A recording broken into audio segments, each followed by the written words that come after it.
सतगुरु के प्रसाद से पावे भक्ति अनन्य, भक्ति दुर्लभ जगत में जो पावे सो धन्य। बोलो जयकारा बोल मेरे श्री गुरु महाराज की जय। बोलिए साचे दरबार की जय। श्री आनंदपुरवासी भगवान की जय। श्री नगली निवासी भगवान की जय। समस्त भगत जी को जय सच्चिदानंद जी। भगत जी इस चैनल को सब्सक्राइब कीजिए, वीडियो को लाइक कीजिए और वीडियो को ज्यादा से ज्यादा शेयर कीजिए ताकि यह भक्ति में सत्संग एवं भजन समस्त गुरुमुख जन तक पहुंच सके और आप भी पुण्य के भागी बन सकें। जय सच्चिदानंद भगत जी। सद उपदेश सदगुरु दीन दयाल के सद उपदेश कहना है, देह त्याग से पहले इसकी ममता त्याग दो। जिंदगी सुबह से अब शाम हुई जाती है, जिंदगी सुबह से अब शाम हुई जाती है। देर कुछ पल की बस यह श्वास रुकी जाती है। सत्य यह है कि मृत्यु अचानक नहीं आती, जन्म के साथ पहली श्वास के साथ उसकी पग ध्वनि सुनी जा सकती है। आते आते थोड़ा सा समय लग जाता है। जिसके मन में यह बात आ गई कि मैं मर रहा हूं तो वह जाग गया। यह हमारी भूल है कि जिसे हम जीवन समझते हैं उसे जोर से पकड़ते हैं कि हाथ से छूट ना जाए। मौत को स्वीकार कर लेने से हमें असली जीवन की समझ आने लगती है। जैसे राजा परीक्षित और बहेलिया का प्रसंग आया है। महामुनि सुखदेव जी राजा परीक्षित को भागवत कथा के द्वारा सत्संग सुना रहे थे। श्री सुखदेव जी ने जब देखा कि राजा परीक्षित का मृत्यु भय कम नहीं हो रहा तथा वे शोक मोह से व्यथित हैं, तब उन्होंने परीक्षित को एक कथा सुनाई। एक राजा जंगल में शिकार खेलने गया और रास्ता भटक गया। थोड़ी दूर चलने पर उसे एक झोपड़ी नजर आई। उसमें एक बीमार बहेलिया रहता था।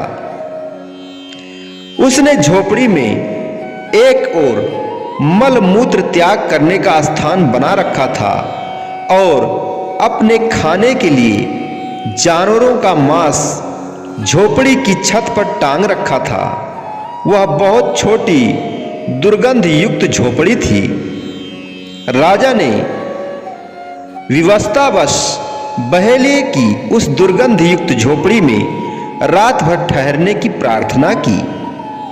बहेलिया बोला, मैं भटके हुए राहगीरों को अक्सर इस झोपड़ी में ठहराता हूं और ठहरा रहा भी हूं। इस झोपड़ी में ना मालूम क्या बला है जो उनका मन बदल देती है। दूसरे दिन वो इस झोपड़ी को छोड़ना नहीं चाहते। अतः मैं अब इस झंझट में ना पड़कर मैं आपको ठहरा नहीं सकता। राजा ने उसे वचन दिया कि वह ऐसा नहीं करेगा, किंतु सुबह उठते उठते उस झोपड़ी की गंध में राजा ऐसा रच पच गया कि उसका मन भ्रमित हो गया और वह बरबस वहीं रहने की बात सोचने लगा। इस पर सुबह बहेलिये से उसका विवाद शुरू हो गया। वह राजा उसकी झोपड़ी में ठहरने की जिद करने लगा। यह कथा सुनकर श्री सुखदेव जी ने राजा परीक्षित से पूछा, क्या उस राजा के लिए उस झोपड़ी में रहने की जिद करना और इसके लिए विवाद करना उचित था? राजा परीक्षित ने कहा, वह राजा तो बड़ा मूर्ख था जो अपना राजकाज भूलकर अधिक समय तक झोपड़ी में रहना चाहता था। आखिर वह राजा कौन था? महामुनि सुखदेव जी ने कहा, राजन, वह कोई और नहीं, तुम स्वयं हो। इस मलमूत्र की कोठरी यानी देह में जितना समय तुम्हारी आत्मा को रहना जरूरी था, वह अवधि पूरी हो गई है। अब इसे छोड़कर दूसरे लोक में जाना है। क्या अब भी तुम इस गंदी कोठरी यानी देह को छोड़ना नहीं चाहते? और क्या अब भी तुम्हें मरने का शोक करना उचित है? यह सुनकर राजा परीक्षित का अज्ञान दूर हो गया तथा वह मृत्यु के भय को भुलाकर मानसिक रूप से निर्वाण की तैयारी करने लगे। अंतिम दिन तक पूरे मन से उन्होंने कथा श्रवण की तथा मन लगाकर प्रभु का ध्यान भी किया, जिससे उनके मन से मृत्यु का भय और शोक दूर हो गया। राजा परीक्षित जी श्री सुखदेव जी के सत्संग के प्रभाव से और उनकी कृपा से जीवन मुक्त हो गए।